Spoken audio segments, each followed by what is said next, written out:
Good evening, YouTube family. So, how is everybody today? Let's start there.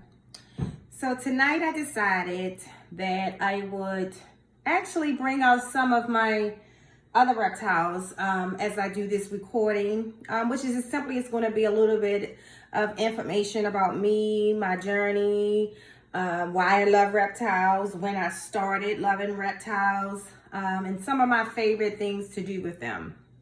So I actually brought out my pied ball python. Someone told me they forgot I had ball pythons, and the funny thing is that that's where I started with reptiles, was with ball pythons 30 years ago.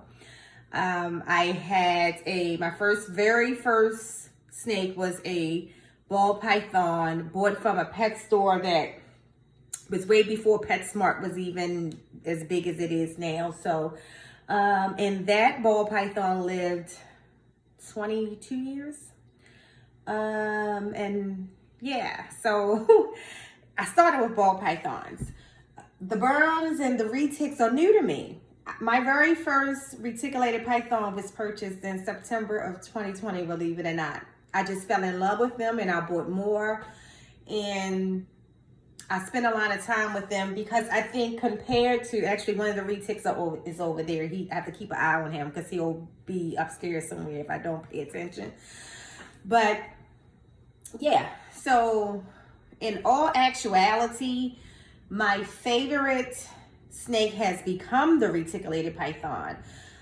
I wish I had started with them years ago, but I always had this fear of them. I always thought that reticulated pythons were extremely aggressive, that you couldn't trust them, that they were just mean snakes. And coming from raising ball pythons, I didn't think I was ready for that. So I want to talk a little bit about my experience. So before I got into the reticulated python, I got boas first. So for years I had ball pythons. Then I went and I purchased 3 boa constrictors. And then I began to purchase the berm. And then I got the reticulated python. So I purchased 1 berm and decided, that wasn't as bad as I thought it was going to be. Let me try 1 reticulated python. And I did. I bought my very first reticulated python. It was in September, early September. And it was purchased from Jim Jolley. And my mentor named Randy Wright, I used to watch him on one of our reptile pages all the time. And a year ago, you asked me if I would own a reticulated python, the answer would have been hell to the no. And he used to share pictures of his and how he interacted with his, and it was just unbelievable to me. I'm like, it's a fluke. It's just him and his snakes. So I began to really read on them, watch a bunch of YouTube videos, watch other people interact with their reticulated pythons, and learn more about the reptile itself. In doing that, I learned that the reticulated python is just like any other snake that I own. I have another one of my babies out right now too. Let me pick her up. Come on, Miss Ivory. So this is another one of my ball pythons. This is actually my Ivory Pastel, and her name is actually Ivory. So these 2 were purchased from the same breeder. But yeah, so back to the reticulated python.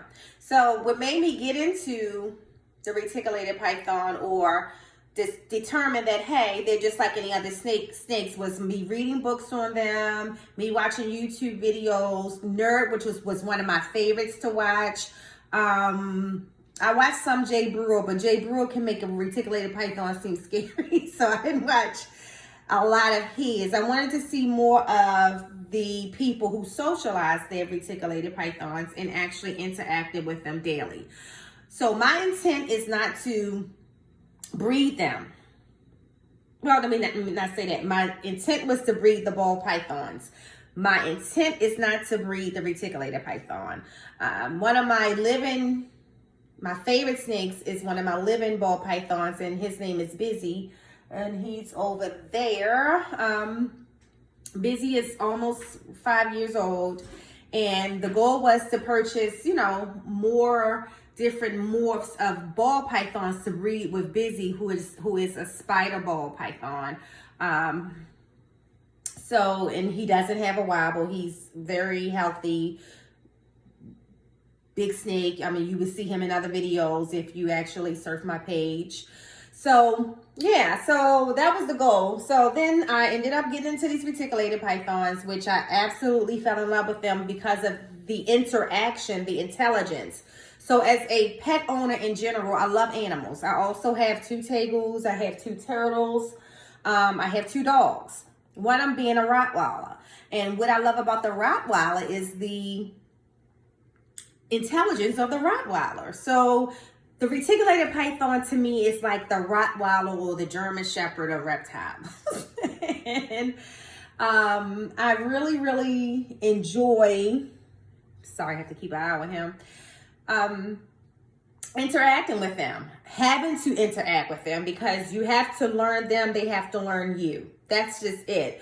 I have come to the conclusion that people who have bad experiences with a reticulated python has shown bad behavior to the python, the reticulated python, and the reticulated python responds accordingly, or they don't spend a lot of time with them, particularly in that first year, which is very important. The first year is most important with reticulated pythons.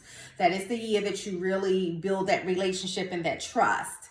So right now I have 3, which one is my very first one, she's in shed right now, was my Motley Golden Child Son. And I just chose her because I wanted a black snake. And she would have been the only black snake that I had. And I love the iridescence on her. And then I got the Motley Mochino, who's out now exploring, probably smelling these, and probably will come visit in a second. And then I got one of my dream reticulated pythons. If I'm going to get into reticulated pythons, right, I got to have a tiger pied het albino. So I did that.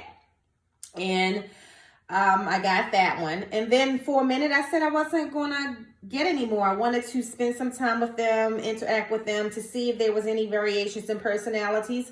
And though that all 3 have 3 different personalities, but none of them are aggressive or defensive. I think that I spend more time with them than I do the other snakes. And what I mean by that is that I interact with my snakes, all of them. I have 11 to date that's in here.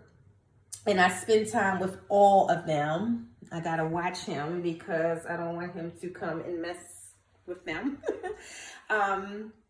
Yeah, so, but when I have the reticulated pythons out there for a very long time, I let them explore, go into different rooms and things like that, which, you know, ball pythons don't do that much exploring.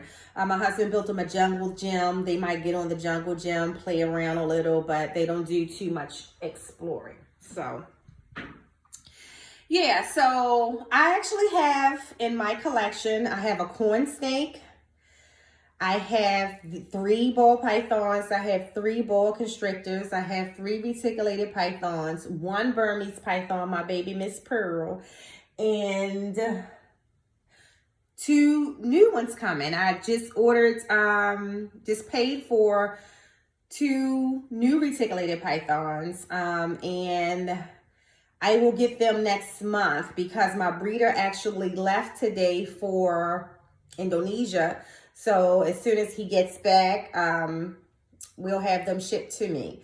But I wanted to pay for them now because they're beautiful. I could not wait to make sure they were mine. So I'll wait on my breeder to return. And I only have dealt with 1 reticulated python breeder, and that's Jim Jolley. And he was highly recommended to me for my very first reticulated python, and I had nothing but great experiences with T'Challa. And I figure, you know, better the devil you know than the devil you don't know. And I have beautiful, well-mannered, interactive snakes. All of my reticulated pythons in the first week, I was very comfortable with touching their heads, None of them are head shy. You can tell that he spends a lot of time handling them. But I also want to say in my research, I noticed that Russell DeBritz, who's another breeder, also spends a lot of time, even though he's a breeder, he makes it a point to spend time literally socializing his snakes as well. Same thing for Kevin from Nerd. I think that he spends a lot of times, and I watch a lot of Reach Out Reptile too. That's actually how I learned the difference of the need for a glove or hook training of Reticulated Python through his daughter. Right? I'm ashamed to say that. But yes, the 5-year-old taught me. So yeah, so at the end of the day, I always been an animal lover. I feel like I've been owning some sort of reptile all my life. But from this day forward, I would honestly say that I probably wouldn't purchase anything but a Reticulated Python. And I wish that I had gotten into them sooner, because my whole collection would be Reticulated Pythons. I now understand why people who have 20 of them, even though they don't breed, I get it. It's a lot of morphs. I love the difference in personalities. Like even right now, if you can see what he's doing, it is so funny. Their curiosity when they get to experience something new or see something new. And a good point I wanted to make too, a lot of people fall into a lot of myths. So some things you just got to try. So I was told that if I put my Reticulated Pythons in their 8-footers too soon, they will become defensive or come off food. So my thing was, I had their enclosures built before I actually purchased them. So once the enclosures were built, I wanted the space. So it's easy to stack enclosures, right? So their enclosures are two of the Reticulated Python enclosures, and the Burn enclosure is stacked behind me. And then I have 3 that are just waiting on their radiant heat panels for the boas, and having 3 more built for the pod Reticulated Python and the 2 that's coming. So I wanted to get them in there, and so I said I'm gonna try it. I put each one of them have 2 large hides. They have 2 water bowls, one to drink, one to swim. I have paper on one side. 4 feet is paper. The other 4 feet is Eco Earth and Repti chips. So put them in. They never came off food. Eat like they always was eating. And they also never became defensive. They actually seemed very happy. And I mean, very content. Like even the day, and if you look at some videos, you'll see the day that I put them in there for the first time, they were exploring. They was just so content. So I would say that I think that it's maybe reptile specific, snake specific. So if you want to buy your big enclosure and put your 3-foot, 4-foot Reticulated Python in there, do it and see what happens. The worst case scenario, they become defensive or come off food. You take them out, you put them back in their quarantine enclosure or their tub or whatever you had them in, and they'll be fine. So yeah, I wanted to talk about that. And then I am a big lover of cute little reptile shirts. I just want to share my little shirt. This one says, "My snake is harmless. It's me you should worry about." Yes.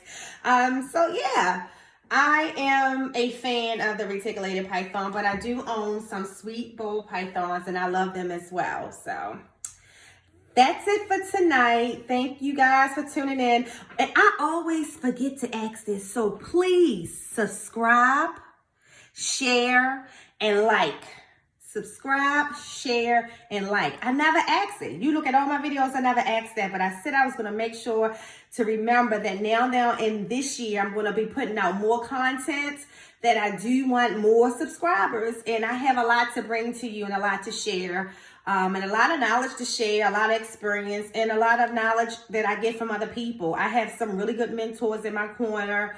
My breeder is such a helper. He's been in this business all his life, damn near.